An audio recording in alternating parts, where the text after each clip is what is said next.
Good morning and welcome to Missoula Real Estate Today. This is Denny Bedard. Missoula Real Estate Today is presented by Diane Beck of Windermere Real Estate. Along with her trusted partners, Diane provides complete service for your real estate transaction and brings us guests who provide useful information on industry-related topics and trends. And now, Missoula Real Estate Today on News Talk, KGVO.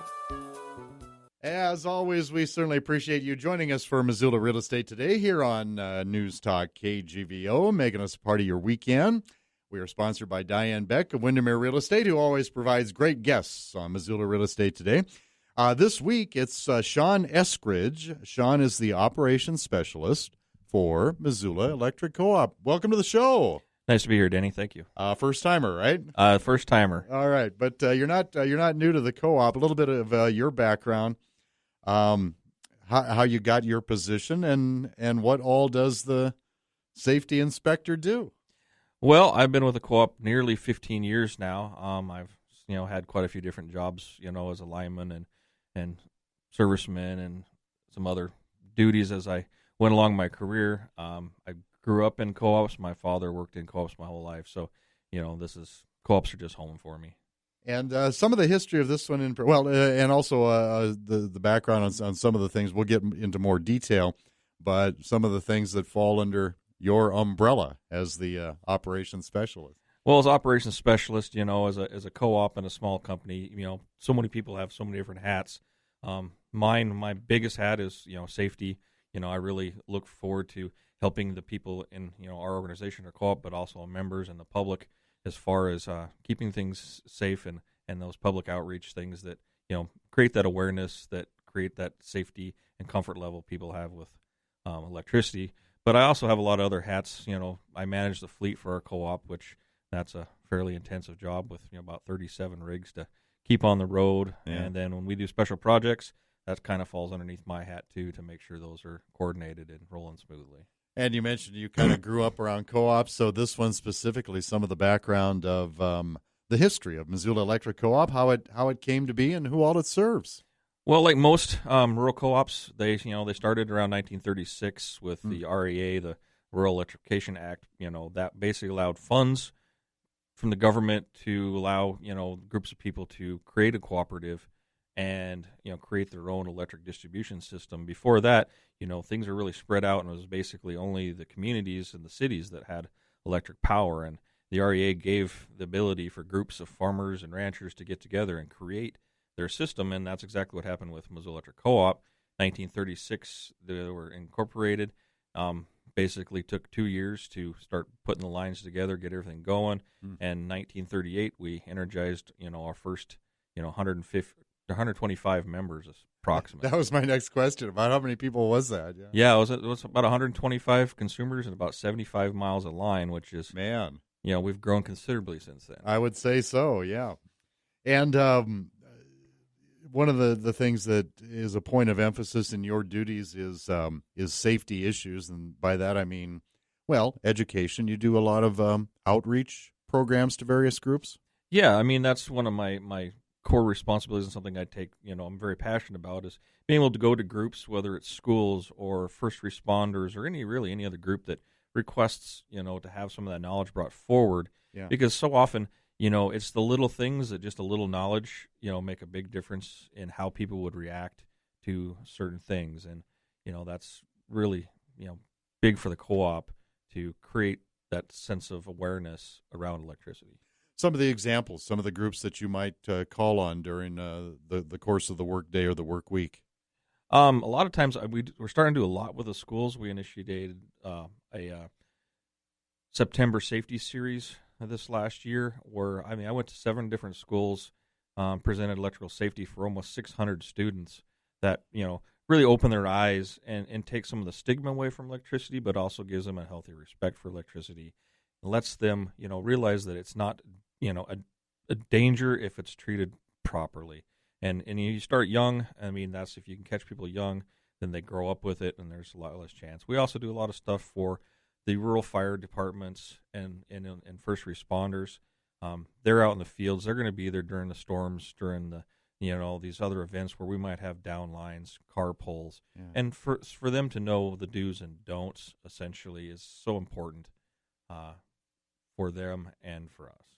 As far as visiting the kids at schools, how do you keep them engaged? How do they react, and what's the interest level? You gotta put on a little bit of a show, I would think. For Well, we do, to really get the excitement going. We, part of the Montana Electric Cooperative Association, they have a high voltage demo trailer that will throw a pretty big arc, and we can cook hot dogs. We can, show some, effects of electricity and things like that. And, it generally gets very loud, when you have, 50, 100 kids screaming, at the same time.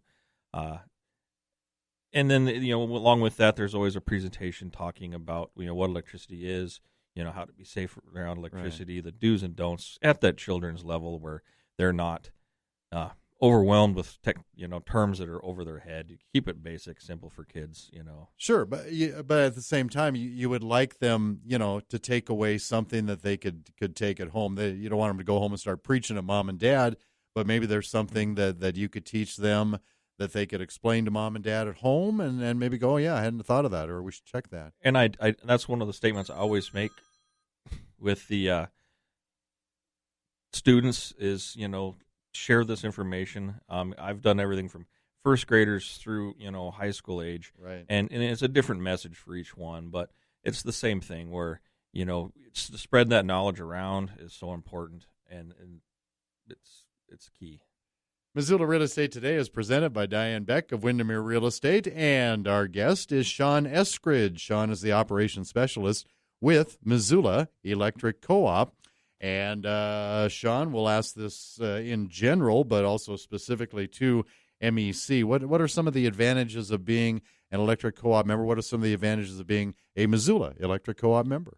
Well, as a electric co-op, we are a little different than investor-owned utility. We are nonprofit. That means all the money that we take in, we use for our operations, and then any excess money would basically return back to the members as capital credits. So you have that positive side of things where you are an owner as a member of the co-op. We don't have a bunch of investors telling us what to do. You, as a member, through your board or representative, are the ones that dictate how this co-op is run. And how does membership work? Who is eligible to be a member of Missoula Electric Co-op? So in order to be a member of Missoula Electric Co-op, you have to live within our service territory. I mean, there are actually, physical or, designated boundaries between us and, say, Northwest Energy. If you live within our service area and ask for service, you are a member, by filling out your membership applications, and you're eligible for all the benefits that membership entitles you. Okay, so it's mainly not necessarily, I don't know if I want to say a geographical thing, but it's not an income thing, it's not an off the grid thing as far as membership eligibility. Yeah, correct. I said it's basically where you live dictates who is a member. We are not a deregulated, utility, say like the phone systems and the cable where, you can have multiple people, on our lines. It's our facilities, it's your facilities. Yeah. I'll put that on hold right there for just a second and get back to that as far as projects you're working on, but also you mentioned that you are the fleet manager for Missoula Electric Co-op and how many vehicles you have to kind of oversee, but what all is involved? I imagine safety issues are a concern there as well, but what all is involved in the fleet manager side? As a fleet manager, basically, we try to maintain our fleet, to the best level we can. Right now we're in the process of spending quite a bit of capital to get our fleet up to date. It's one of those things where things wear out and you have to replace them, and you have to use that cost benefit analysis to decide, when your maintenance time on a vehicle, when you're spending more time downtime where we're not able to serve our members because a truck is broke down. Sure. So it requires an investment to keep, our fleet, running at its top level. What about the training level as far as somebody being out in the field? I would imagine that's fairly detailed, but what's involved if you want to be a service technician for Missoula Electric Co-op? Yeah, I mean, we are a union shop, so in order to be a a journeyman lineman, you start out as an apprentice and you go through all the steps of an apprenticeship. Typically, it's a 4-year apprenticeship. Is very typical in the industry. You're exposed to all the different ins and outs of what we do as linemen, and it's one of those things. We see so many these trade jobs right now that they're going to be such high demand, and it's a great opportunity for people to earn a good living. Yeah. Without a lot of times that burdensome college debt, because you see that all the time in the news these days where people are graduating from college, they've got $100,000+ in student loans, and they're coming out and they're getting a $15 an hour job that barely covers their living expenses. Where a lot of the trades, whether it's a journeyman lineman, electrician, you are making very good money fairly quickly with and it's a good profession. It's a service that's desperately needed in this country, and there's going to be a greater and greater demand as the baby boomers tend to retire. We're seeing this decrease in the reserve population of linemen, so to speak. What was your first job in this industry? Do you remember back that far? Well, I started in '92, basically, as a ground hand in summers during college. So, yeah. I did whatever it took, and I went to school for aircraft maintenance and avionics, and I working summers, and it just flowed that I started working full time in the line industry, and that's the rest is history, so to speak. Well, you got to stay up to date and keep up with the technology and everything to serve your customers better. What are some of the projects that Missoula Electric Co-op is working on currently to help better serve your customer base?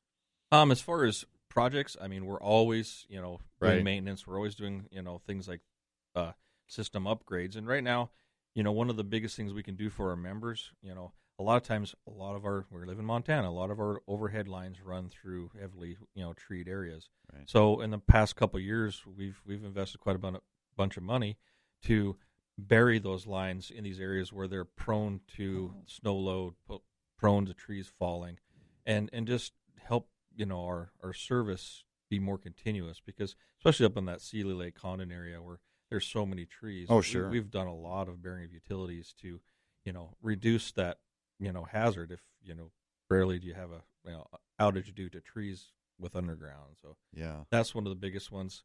We also do a lot of where, load increases, we build more and more, houses and businesses. Sometimes that demand for electricity exceeds, the system, the infrastructure we have. So a lot of times if a single phase line will come in and put 3-phase in, or we'll upsize the conductor in order to better serve the loads that we are, having come in. Yeah. Now, in those areas you talked about, going underground does make a lot of sense, but with that, I assume comes some other challenges that you have to deal with and be aware of, right?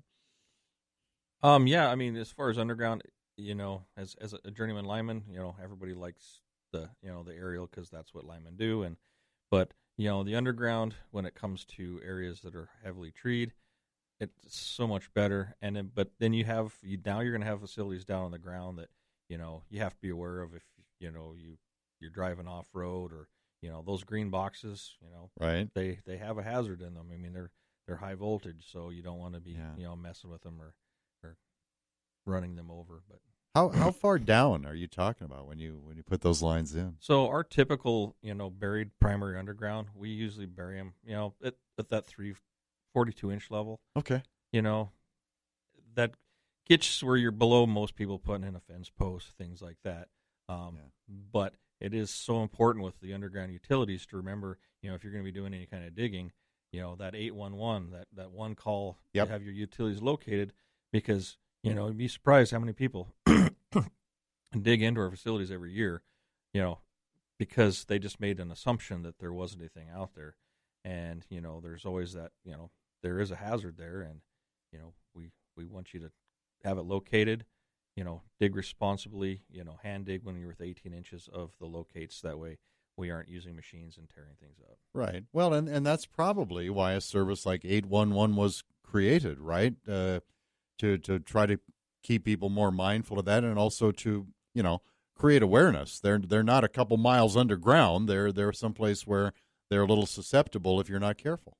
Yeah, I mean, like I said, every time you're digging around, I mean, and that's, our high voltage lines, but a lot of times, it's not just our lines, people's lines that are running from our transformers to their house that might be, their property. They might only be 24 inches because they follow a different code Right. than we do. So to understand that, if you're digging, just make the phone call, have the utilities come out. They'll mark, phone, power, gas, water, all those utilities. That way, we don't have any accidents. Our guest is Sean Eskridge. Sean is the operations specialist at Missoula Electric Co-op on Missoula Real Estate Today, presented by Diane Beck of Windermere Real Estate. And you've broadened the menu too, I think, Sean, as far as some of the services you provide. Maybe you can talk a little bit of details on. I looked at a couple things on your website as far as Solar Share and SMART, which is an acronym for something, I guess. But starting with Solar Share, what's that all about? Yeah, our Solar Share, to meet the demand, we had a lot of requests for, adding some solar, generation onto our system.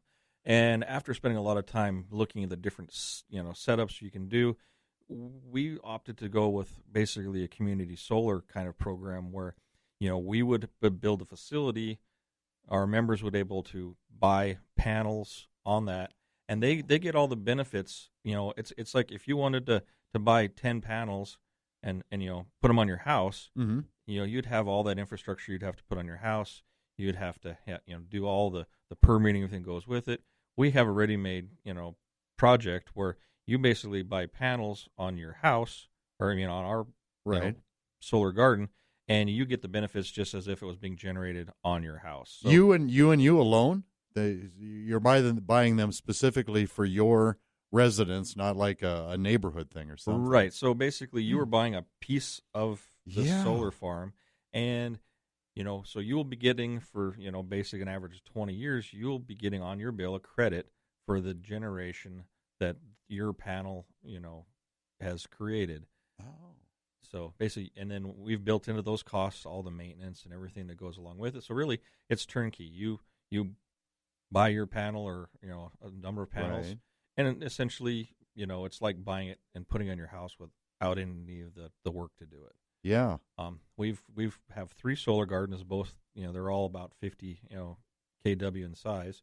2 are sold out. The third one is getting close. So if you have an interest in it, definitely get a hold of the office and see if you can get it. But they are only available to MEC members. Exactly. That's interesting. That was my next question. What has the response been since you implemented this? And I'm sorry, you might have said how long ago you kind of started doing this.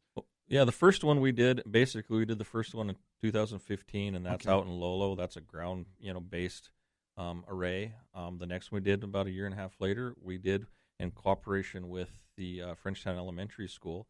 So essentially, we've got a 50 kW system sitting on top of the roof Yeah. of the elementary school, and that's a great partnership. I mean, they gave us a great roof. They get some benefit out of it. Yeah. As members of the co-op. And then the third one we just did last year was the K3 garden, and that's on the roof of the Kettle House Brewing out in Bonner. Ah, all right. So you mentioned they're filling up fast. When you reach capacity to what you have right now to accommodate it, can you what do you do then? Expansion, or do you just have to say sorry? We'll put you on a waiting list, or what's going to happen then? Yeah, right now, I mean, it's kind of when they're gone, they're gone. I mean, there's always the chance of us, doing another one, but it's the demand has to be there. Yeah. You don't want to say you got 2 guys that want to, buy some panels and then build a whole array, and then you sell for 2 guys, and the rest, everybody else is kind of, got their panels we wanted them. So Sure. there'd have to be a fairly good demand for us to start construction. Yeah. So you're probably sitting pretty good there right now. Yeah. Yeah. All right. This is Missoula Real Estate Today, presented by Diane Beck of Windermere Real Estate. Our guest, Sean Eskridge, operations specialist with Missoula Electric Co-op, talked about Solar Share. Sean, SMART, SMART. What is that program? Yeah, that is our strategic maintenance and reliability task force. Essentially, we created this, plan to systematically go through our system, address a lot of those things that create these smaller, intermittent, nuisance outages. a lot of things we're doing. We're going through and covering up, our transformers and a lot of that upper aerial equipment, covering it with bird wire and covers to prevent the birds and the other wildlife from, making contact. I mean, one, it's great. We aren't having an outage, and plus we aren't, killing, the wildlife. So Exactly. it's really important for us to do this. There's other things where, a lot of the old connectors need to be replaced and redone. A lot of the equipment, a lot of the cutouts, which kind of fuses on top of pole, are made of porcelain. They've been out there for 50, 60 years. The heating, the cooling, they're developing cracks, and they're falling apart. So we're replacing all of those because that's a known, outage causer. We get quite a few of those every year. And this program, since it's, been put in place, has dramatically cut down our outage times in the areas where we've successfully, completed it. And, this is designed to be basically a 10 years program to get through the system in 10 years.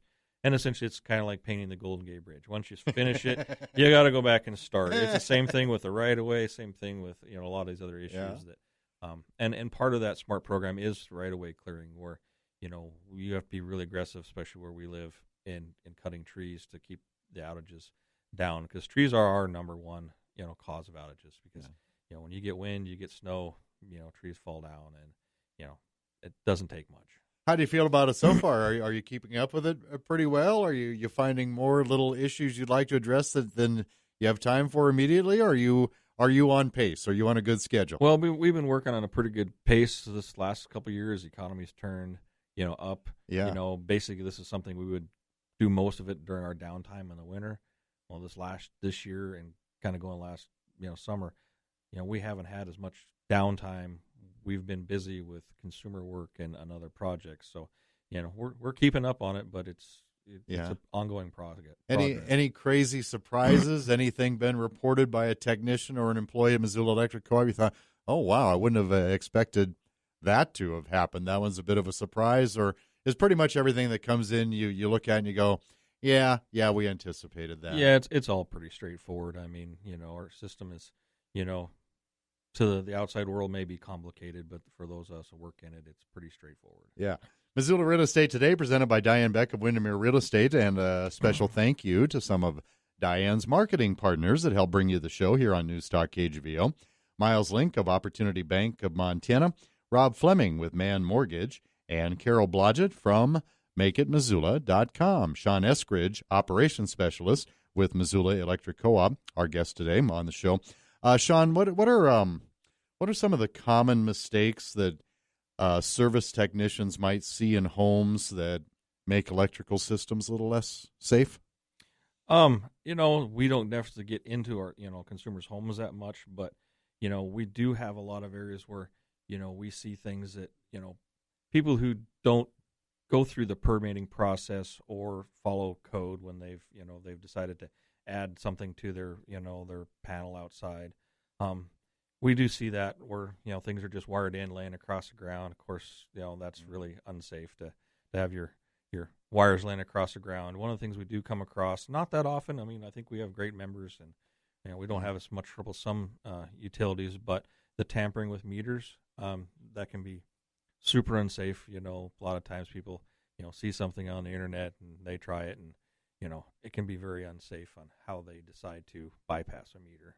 So are we trying to snitch a little power, or are we doing something that we think is going to make it more efficient? Most times people are basically trying to steal power. They find it on the internet. If you can't trust the internet, right, Sean? Yeah, you see it. We get people, and sometimes it's due to economics. They feel like they have no other choice. Other times there are people who, if they can find and cheat a way to save a buck, they will. But unfortunately, especially with our new metering system, they pretty much always get caught fairly quickly. Yeah. And what happens then? Somebody's got to report it, and it gets reported. We go through a process. Law enforcement's going to come out. We're going to document that this meter's been tampered with.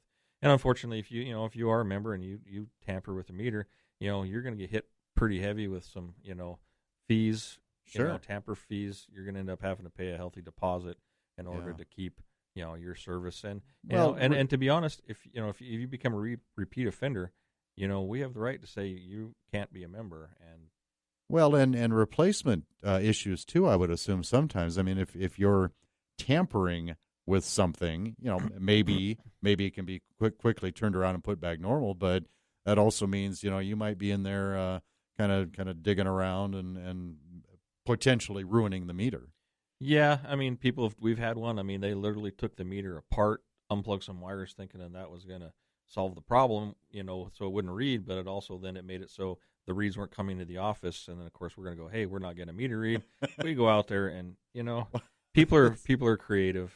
Yeah. But generally, I mean, it's not a safe thing to do because most of the time people are doing this are, not experts. Yeah, and that's the main thing here. Let's talk about the energy efficient programs you offer, and there's a number of categories for that: agriculture, commercial, residential things. I don't know, maybe just start with agriculture as far as the programs that you offer there. Yeah, we've got quite a few different programs as far as energy efficiency programs that we have that we can have.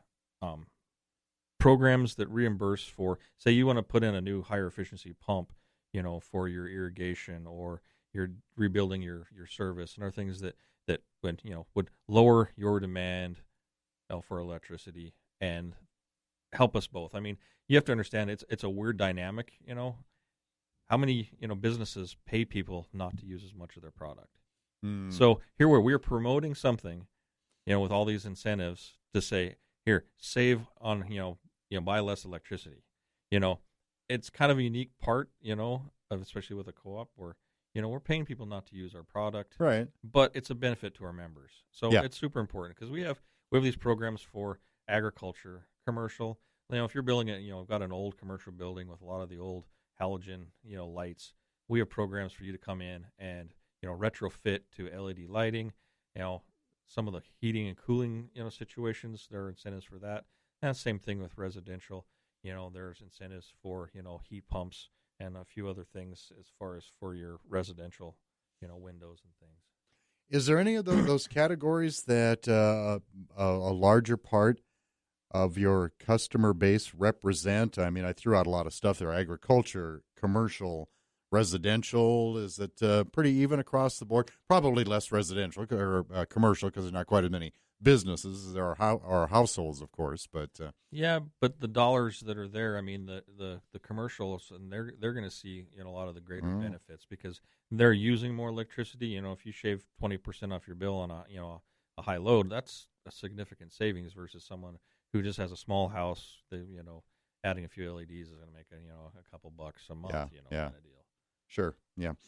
Sean Eskridge, operations specialist with Missoula Electric Co-op on Missoula Real Estate Today, and you've been with the company now a pretty long time, and not asking you to look into a crystal ball here or anything like that, but where do you see your company going, Sean? Obviously, you like it to grow and service perhaps a broader base of customers, and that, of course, is affected by population, and Western Montana is not shrinking as far as population is concerned, but what are some of the things that maybe Missoula Electric Co-op in general is kind of looking forward to down the road? Well, as far as the co-op, I mean, we're always looking towards the future. I mean, we generally create a long range work plan that is fairly complicated in its development on what do we see Missoula Valleys, the area we serve, what is going to happen in the next 10, 15 years.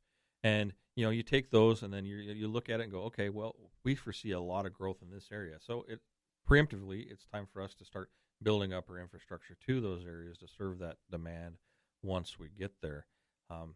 Nothing's, like I said, there's no crystal ball. You never know how it's going to be. But, looking forward, the last, couple of years with, how our economy is going, we're putting in a lot more services than we have been in the past.